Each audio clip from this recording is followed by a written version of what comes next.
আসসালামু আলাইকুম প্রিয় শিক্ষার্থীবৃন্দ, আশা করি সকলে অনেক অনেক ভালো আছো। গণিত ক্লাসে তোমাদের সবাইকে স্বাগতম জানাচ্ছি। আমি মোহাম্মদ ইমাম Hasan, senior teacher, department of mathematics, milestone college.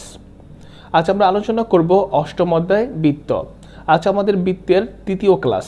গত দুই ক্লাসে আমরা উপপাদ্য আলোচনা করেছিলাম।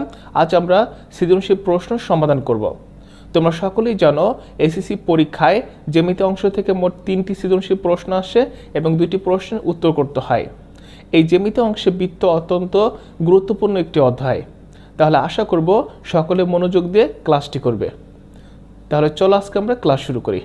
প্রিয় শিক্ষার্থীবৃন্দ, আজ আমরা বৃত্ত সম্পর্কিত 2টি সৃজনশীল প্রশ্ন আলোচনা করব। প্রথমে আমরা আলোচনা করব অনুশীলনী 8.3 প্রশ্ন নম্বর 5, ও কেন্দ্র বিশিষ্ট বৃত্তের ব্যাসার্ধ 2.5 সেন্টিমিটার, এবি = 3 সেন্টিমিটার এবং বিডি কোণ এডিসি এর সমদ্বিখণ্ডক। অর্থাৎ আমাদের চিত্রে এবি এর মান হচ্ছে 3 সেন্টিমিটার, ব্যাসার্ধ 2.5 সেন্টিমিটার আর বিডি কোণ এডিসি এর সমদ্বিখণ্ডক। অর্থাৎ কোণ এডিবি হবে কোণ বিডিসি। এবার আমাদের ক নম্বরে বলা হয়েছে এডি এর মান নির্ণয় করো। এখন আমাদের চিত্রে কোণ বিএডি একটি অর্ধবৃত্তস্থ কোণ, আর আমরা জানি অর্ধবৃত্তস্থ কোণের মান 1 সমকোণ। তাহলে কোণ বিএডি এর মান হবে 1 সমকোণ বা 90 ডিগ্রি। এখন কোণ বিএডি সমকোণ হয় ত্রিভুজ এবিডি একটি সমকোণী ত্রিভুজ। আর আমাদের বের করতে বলা হয়েছে এডি এর মান, যা এখানে এডি সমকোণী ত্রিভুজ এবিডি এর একটি বাহু। তাহলে পিথাগোরাসের সূত্রের সাহায্যে আমরা খুব সহজেই এডি এর মান নির্ণয় করতে পারবো। তাহলে আমরা লিখব ক নাম্বার, প্রদত্ত চিত্রে এবি = 3 সেন্টিমিটার, বিডি, এখানে বিডি লেখা যাবে ওবি প্লাস ওডি। এখন ওবি হচ্ছে ব্যাসার্ধ, যার মান হচ্ছে 2.5 সেন্টিমিটার।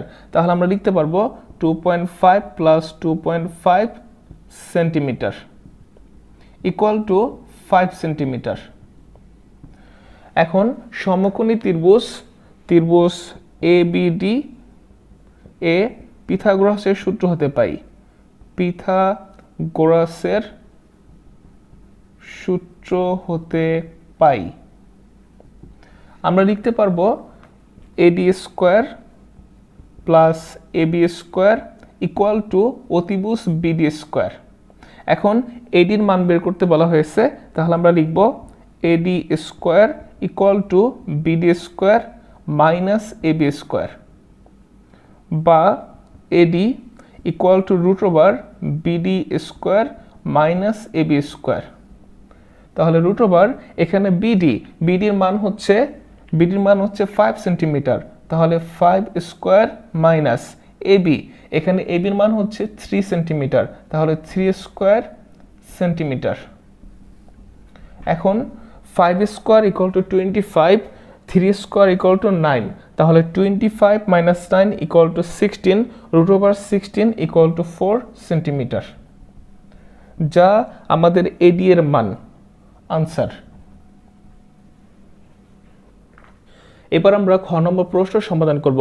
প্রশ্ন নম্বর খ, দেখাও যে কোণ এডিসি প্লাস কোণ এবিসি = 180 ডিগ্রি। অর্থাৎ আমাদের চিত্রের কোণ এডিসি প্লাস কোণ এবিসি অর্থাৎ কোণ এবিসি এর মান হবে 180 ডিগ্রি। এখন প্রমাণ করার জন্য আমরা ও বিন্দু এবং সি বিন্দু যোগ করে দিব। তাহলে অঙ্কনে লিখতে হবে ও, সি যোগ করে। এবার আমাদের চিত্রে এবিসি বৃত্তচাপের উপর দণ্ডায়মান কেন্দ্রস্থ কোণ এওসি এবং বৃত্তস্থ কোণ এডিসি। এখন আমরা সবাই জানি বৃত্তস্থ কোণ কেন্দ্রস্থ কোণের অর্ধেক। তাহলে আমরা লিখতে পারবো কোণ, অর্থাৎ বৃত্তস্থ কোণ এডিসি = হাফ অফ কেন্দ্রস্থ কোণ এওসি। আবার এডিসি বৃত্তচাপের উপর দণ্ডায়মান বৃত্তস্থ কোণ এবিসি এবং কেন্দ্রস্থ প্রবৃদ্ধ কোণ এওসি। তোমরা সবাই জানো একটি কোণের মান যদি 180 ডিগ্রি অপেক্ষা বড় হয় তাকে বলা হয় প্রবৃদ্ধ কোণ। তাহলে বৃত্তচাপ এডিসি এর উপর দণ্ডায়মান কেন্দ্রস্থ কোণ প্রবৃদ্ধ কোণ এওসি এবং বৃত্তস্থ কোণ এবিসি। তাহলে আমরা লিখতে পারবো বৃত্তস্থ কোণ ABC equal to half of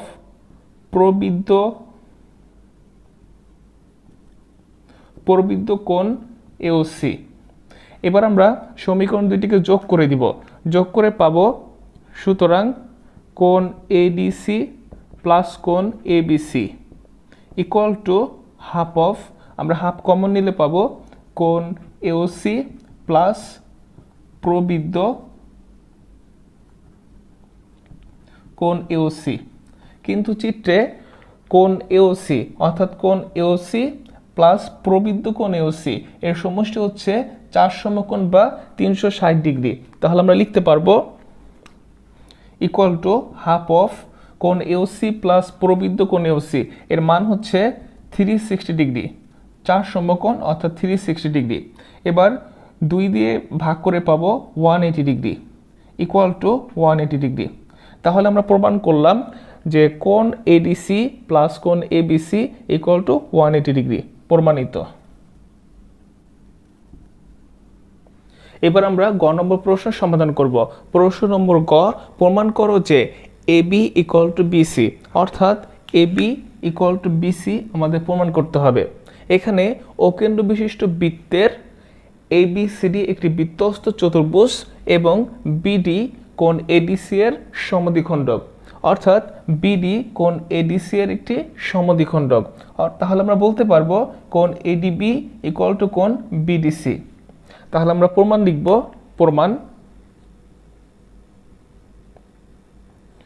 যেহেতু বিডি কোণ এডিসি এর সমদ্বিখণ্ডক, যেহেতু বিডি কোণ এডিসি এর সমদ্বিখণ্ডক সুতরাং কোণ এডিবি ইকুয়াল টু কোণ বিডিসি। আবার এবি বৃত্তচাপের উপর দণ্ডায়মান বৃত্তস্থ কোণ এডিবি। তাহলে আমরা লিখতে পারবো বৃত্তচাপ এবি এর উপর দণ্ডায়মান বৃত্তস্থ কোণ এডিবি। আবার বিসি বৃত্তচাপের উপর দণ্ডায়মান বৃত্তস্থ কোণ বিডিসি।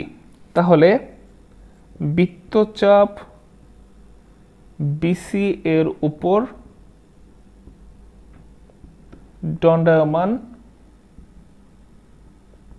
বৃত্তস্থ কোণ বিডিসি। কিন্তু এখানে কোণ এডিবি এবং কোণ বিডিসি কোণদ্বয় পরস্পর সমান, কারণ এখানে কোণ এডিবি ইকুয়াল টু কোণ বিডিসি, অর্থাৎ কোণ এডিবি এবং কোণ বিডিসি সমান। তাহলে আমরা লিখব কিন্তু বৃত্তস্থ কোণদ্বয় সমান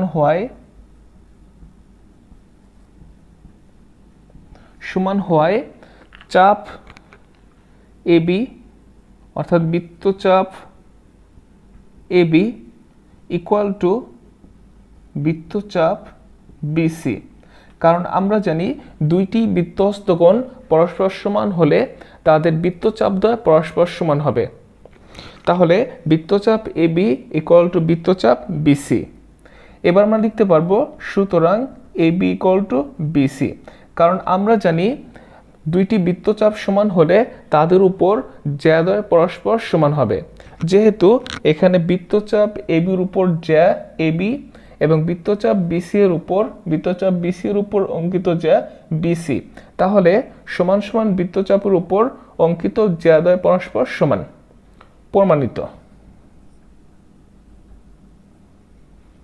এবার আমরা আলোচনা করব অনুশীলনী 8.4 এর প্রশ্ন নাম্বার 5। ও কেন্দ্র বিশিষ্ট বৃত্তের বহিস্থ বিন্দু পি থেকে বৃত্তে P পিএ ও পিবি দুইটি স্পর্শক।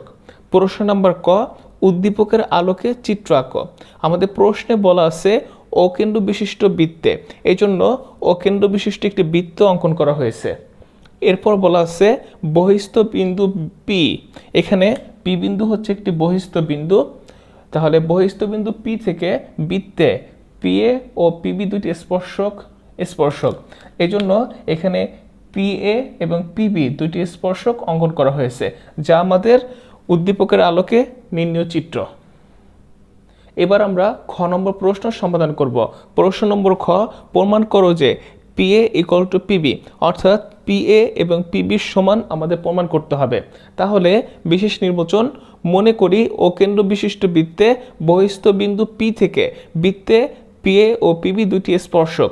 প্রমাণ করতে হবে যে পিএ ইকুয়াল টু পিবি।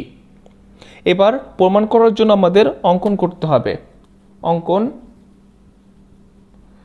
আমরা ও বিন্দু পি বিন্দু যোগ করে দিব, ও বিন্দু এ বিন্দু যোগ করে দিব এবং ও বিন্দু এবং বি বিন্দু যোগ করে দিব। তাহলে ও কমা পি, ও কমা এ এবং ও কমা বি যোগ করি। এবার প্রমাণ,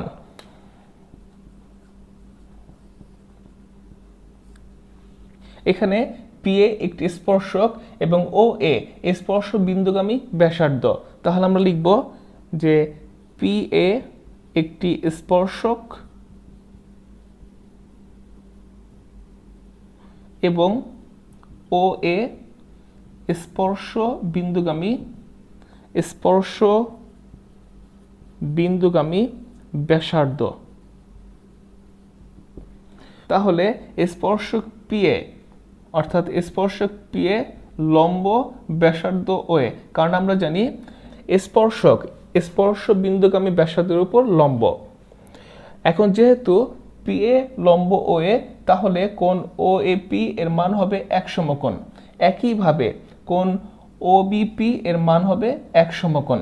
তাহলে আমরা লিখতে পারবো সুতরাং কোণ ও এ পি ইকুয়াল টু এক সমকোণ। অনুরূপভাবে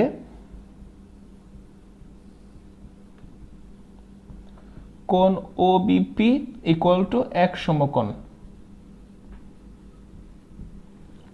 তাহলে ত্রিভুজ ও এপি একটি সমকোণী ত্রিভুজ, আবার ত্রিভুজ ও বিপি একটি সমকোণী ত্রিভুজ।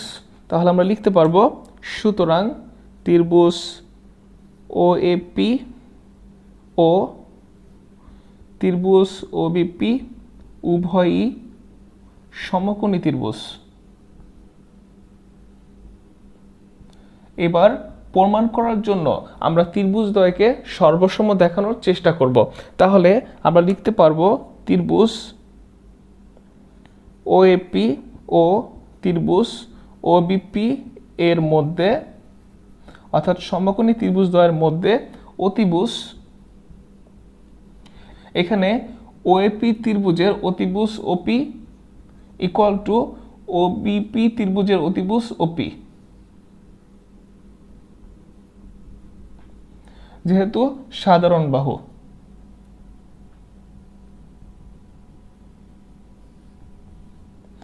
এবং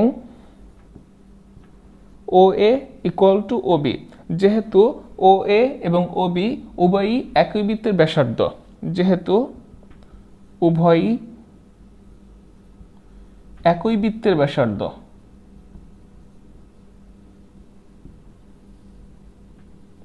এখন আমরা সবাই জানি সমকোণী ত্রিভুজের অতিভুজ এবং যে কোনো একটি বাহু যদি অপর একটি সমকোণী ত্রিভুজের অতিভুজ এবং একটি বাহুর সমান হয়, তাহলে ত্রিভুজদ্বয় সর্বসম। তাহলে আমরা বলতে পারবো সুতরাং ত্রিভুজ ও এপি সর্বসম ত্রিভুজ ও বিপি। তাহলে আমরা লিখতে পারবো সুতরাং পিএ ইকুয়াল টু পিবি, প্রমাণিত। এবার আমরা গ নম্বর প্রশ্ন সমাধান করব। প্রশ্ন নম্বর গ, প্রমাণ করো যে ওপি রেখাংশ স্পর্শ জ্যায়ের উপর লম্ব। তাহলে বিশেষ নির্বাচন, মনে করি অকেন্দ্র বিশিষ্ট বৃত্তের বহিস্থ বিন্দু পি থেকে বৃত্তে পিএ ও পিবি দুইটি স্পর্শক। এবার স্পর্শ বিন্দু এ এবং বি এর সংযোজক রেখাংশ এবি এবং কেন্দ্র ও এবং বহিস্থ বিন্দু পি এর সংযোজক রেখাংশ ওপি। তাহলে প্রমাণ করতে হবে ওপি রেখাংশ স্পর্শ জ্যার উপর লম্ব, অর্থাৎ আমাদের প্রমাণ করতে হবে ওপি রেখাংশ লম্ব স্পর্শ জ্যা। এখানে স্পর্শ জ্যা হচ্ছে স্পর্শ বিন্দুদ্বয়ের সংযোজক যে জ্যা তাকে বলা হবে স্পর্শ জ্যা। তাহলে প্রমাণ করতে হবে ওপি লম্ব স্পর্শ জ্যা এবি। এবার প্রমাণের জন্য অঙ্কন করতে হবে। আমরা ও বিন্দু এ বিন্দু যোগ করে দিয়েছি, আবার ও বিন্দু এবং বি বিন্দু যোগ করে দিব। এবার প্রমাণ আমরা লিখব প্রমাণ। প্রথমে আমরা ত্রিভুজ ও এ পি এবং ত্রিভুজ ও বিপি সর্বসম দেখানোর চেষ্টা করব। তাহলে আমরা লিখতে পারবো ত্রিভুজ ও এ পি ও ত্রিভুজ ও বিপি এর মধ্যে এখানে ও এ ইকুয়াল টু ও বি, এখানে ও এ ইকুয়াল টু ও বি কারণ একই বৃত্তের ব্যাসার্ধ। তারপর ওপি ইকুয়াল টু ওপি যেহেতু সাধারণ বাহু, এবং পিএ ইকুয়াল টু পিবি আমরা খ হতে পেয়েছি পিএ ইকুয়াল টু পিবি। এখন যেহেতু দুটি ত্রিভুজের তিনটি বাহু সমান, তাহলে ত্রিভুজদ্বয় সর্বসম। তাহলে আমরা লিখতে পারবো সুতরাং ত্রিভুজ ও এ পি সর্বসম ত্রিভুজ ও বিপি। এখন যেহেতু ত্রিভুজদ্বয় সর্বসম হয়েছে এবং পিএ বাহু ইকুয়াল টু পিবি বাহু, তাহলে পিএ বাহুর বিপরীত কোণ অর্থাৎ কোণ এ ও পি ইকুয়াল টু হবে পিবি বাহুর বিপরীত কোণ অর্থাৎ কোণ বি ও পি। তাহলে আমরা লিখতে পারবো সুতরাং কোণ এ ও পি ইকুয়াল টু কোণ বি ও পি। এবার আমরা ত্রিভুজ ও এ ই এবং ত্রিভুজ ও বিই সর্বসম দেখানোর চেষ্টা করব। তাহলে আমরা লিখব ত্রিভুজ ও এ ই ও ত্রিভুজ ও বিই এর মধ্যে